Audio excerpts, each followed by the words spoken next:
You know, back in the early 1970s, black cats like these littered the trails. Arctic Cat was king, and in 1 year alone, they made over 100,000 panthers.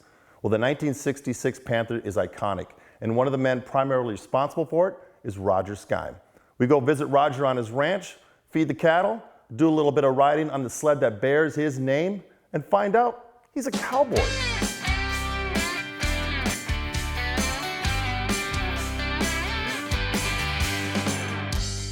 Some of us know, I'm going to say the Roger Skime story, because we're fans of Roger, because we love Roger.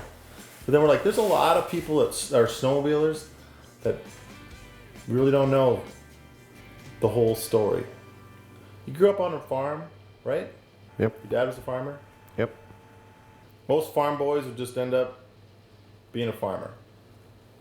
I wanted to be an engineer. You did? Yeah. When I left Rosa High School, I went to Bemidji State College, and I graduated in 61 from Rosa.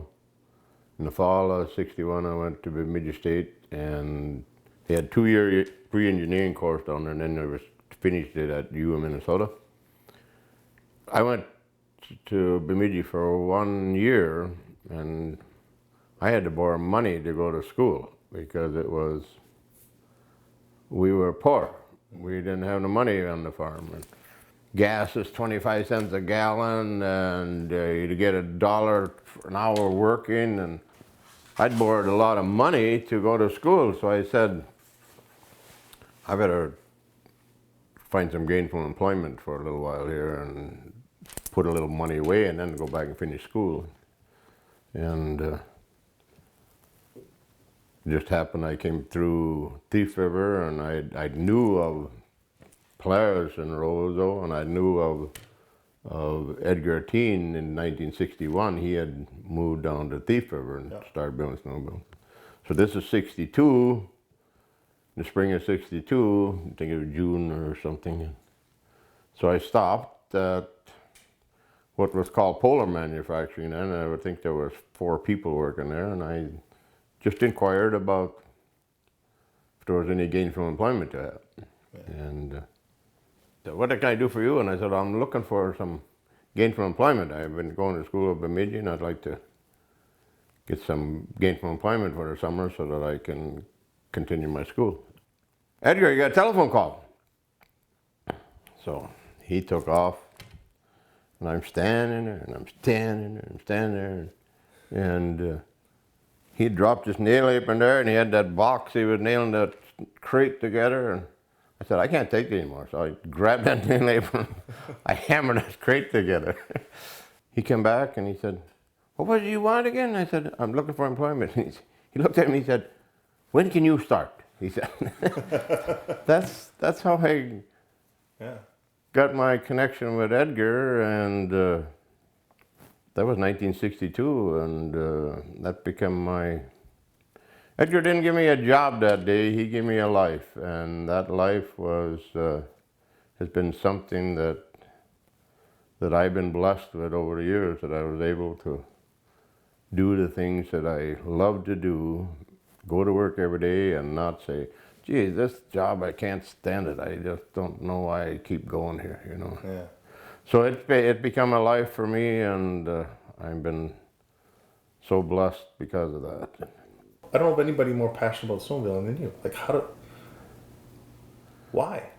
After about a year, I think, 63, somebody told him that I'd had 1 year of school in Bemidji, you know, because I told him I went to school. And he never asked what I was going to school for, because I'd had some engineering drawing class and stuff. And so he asked me if I'd do some parts books. And then after I'd done some parts books, he asked if I could help him evenings when he's building parts for new ideas in snowmobiles. Mm-hmm. And I attribute my curiosity and keen interest in a snowmobile because of how Edgar related to me and managed me. You know, he would give me something to do whether it was bending up some sheet metal or machining out some parts or whatever. And his relationship with me was one where if I got done, he'd draw something on the floor with a chalk, a part, and he'd say, "Can you make that?" And I think I know what you want. I think I can make that. And I would go ahead and make it. He'd go off and do something else. Sometimes I had that part what he had in his head. Mm-hmm. I had made it the way he wanted it. And he was happy about that. He'd give me a pat on the back, you know. And that pat on the back was worth more than any money that he could ever give me.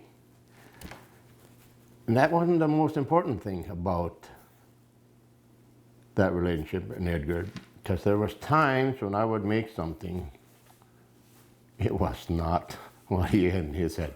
It was not what he wanted. And Edgar didn't look at, he never said, "Roger, you dumb little kid, that is not what I wanted. Why did you make it that way?" He never would say that. He would look me in the eye, and he'd kind of grin, and he'd say, "Roger, what do you think of this idea?" And I'd have to go make it over again. I would have worked day and night for nothing, making that thing over again, because of how he related to me as an employee, I guess. And that's the kind of the model that I led my team with, the snowmobile engineering team at Arctic for quite a few years, 50-some years. Yeah. And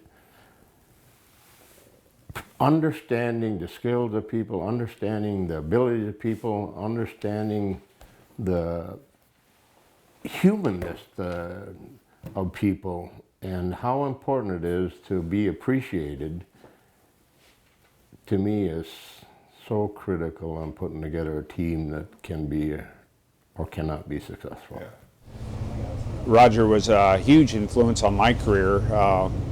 One of my first races venturing back east. Anyway, it was a timed race, one of my first ever cross-country timed races, and I was apparently about 10 minutes in the lead and could see the finish line, and somebody had rolled a rock out into the trail, come approach, caught the rock, ended the sled, tore the clutch off of it, and couldn't get it to the finish line.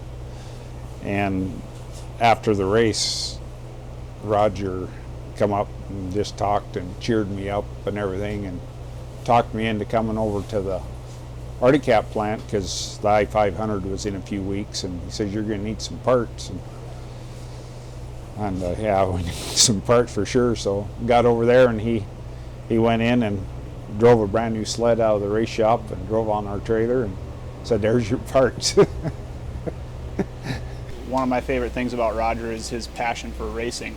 He's so dedicated to racing. He just loves to be at the track and cheer everybody on. And he's always one of the very first people to congratulate me after a win or a good race. And he's always there also if it's a bad race to, give me some support and just be a friend. So he's a super caring, passionate guy, and a lot of fun to be around for sure. You didn't know about the Roger Skime sled, did you? No, I did not.